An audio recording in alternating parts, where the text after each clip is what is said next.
Hey everyone, if you follow politics, you know things move fast. But get this, recent media analyses is telling us that the timeline for the 2028 presidential race is accelerating in ways we've literally never seen before. Today, we're going to break down the data, the shifting dynamics, and exactly what commentators are saying about a field that is already taking shape. Let's jump right into a pretty bold claim from our source material. The 2028 election has already started. Now, you might be thinking, wait, why are we already handicapping an election that's years away? Well, the counterargument here is that our news cycles are getting shorter, our attention spans are shrinking, and the timeline for political maneuvering is just fundamentally condensed. With early posturing already happening, the traditional waiting period is basically out the window. To make sense of this shifting landscape, we'll follow the source's commentary across 5 main areas: the accelerated cycle, Marco Rubio's sudden polling surge, the messaging battle on the right, a hypothetical dream ticket, and the rising contenders in the Democratic field.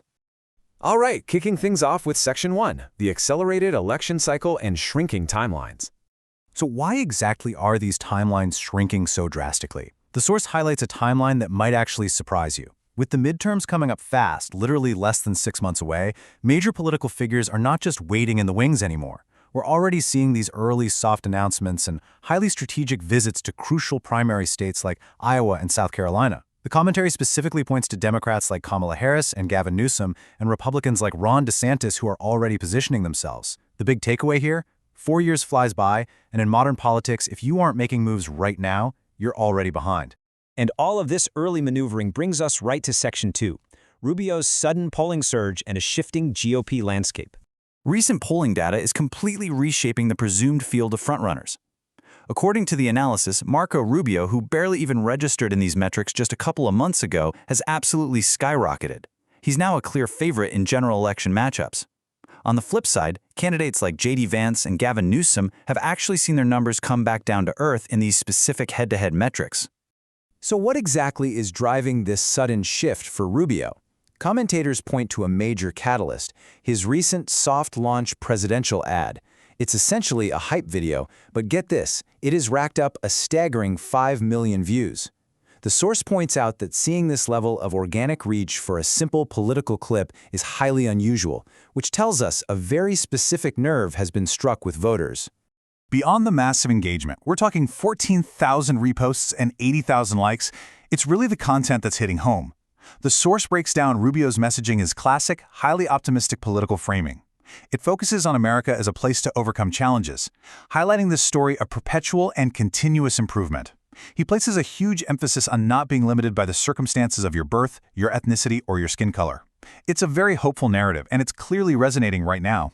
Which leads us to a really fascinating comparison in Section 3, Optimism versus the New Right. The analysis frames this current messaging strategy as a real battle of styles among the top GOP contenders.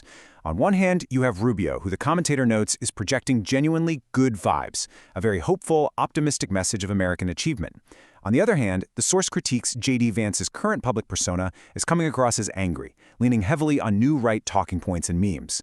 Now, it's an interesting caveat because the commentator mentions Vance is actually a very hopeful guy in private interviews, but publicly, the argument is that his political style right now projects anger, especially when you put it side by side with Rubio's optimism. To further define Rubio's specific brand of messaging, the analysis also contrasts him with another prominent figure, Vivek Ramaswamy. In a recent speech, Ramaswamy stated that all of the world can move to America and become American, contrasting the U.S. with countries like Japan that maintain strict cultural identities. According to commentators, that statement drew some serious pushback. The crucial strategic difference here is all about how these messages land. The source frames Rubio as someone who acknowledges an imperfect history but ultimately defends and protects American culture. In sharp contrast, the commentator criticizes Ramaswamy's framing, suggesting it treats America like a doormat for the rest of the world, implying our culture doesn't need the same protection as other nations. Whether you agree with that assessment or not, this is exactly how media analysts are currently defining the lanes these candidates are trying to carve out. So how do you unify these competing factions? That is the big question, and it brings us to Section 4, the hypothetical dream ticket and Trump's calculus. Despite these totally contrasting styles, the idea of a Rubio-Vance team-up is actually very real behind closed doors.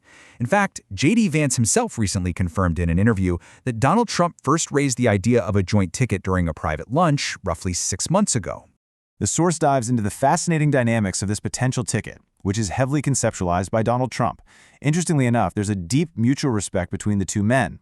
Fun fact, Vance actually originally swore Marco Rubio into office. According to the commentary, Trump believes that blending Rubio's broad appeal optimism with Vance's deep MAGA ties would create an unstoppable ticket, one that could instantly clear the entire Republican field. It's a perfect illustration of how political alliances are so often built on strategic balance rather than just having identical rhetoric. But hey, what about the other side of the aisle? Let's switch gears and look at Section 5, shifts in the Democratic field and the rising contenders. The Democratic landscape is experiencing its own rapid and honestly fascinating shifts. While the source notes that California Governor Gavin Newsom remains the current hypothetical favorite for the nomination, the real momentum story here is Kamala Harris. The data shows her skyrocketing straight into the number 2 spot. This suggests the Democratic base is already actively shuffling its preferences long before any official primary voting even begins. And just to make this wild political ride even more entertaining, progressive wildcards are starting to enter the chat. The commentary notes that figures like Alexandria Ocasio-Cortez are reportedly teasing potential presidential runs of their own. It really just goes to show you that the vacuum of a future open primary is an irresistible magnet for every single wing of both major parties. So, we've covered a whole lot of ground today, from hyper-accelerated timelines and Rubio's optimistic polling surge, to the battle against the new right, a Trump-engineered dream ticket, and a rapidly shuffling Democratic field. The 2028 chessboard is already being set up, whether we're ready for it or not. Based on all this early data and strategic posturing, the source leaves us with one final, provocative question to ponder as the chaos unfolds. Who do you want to see run?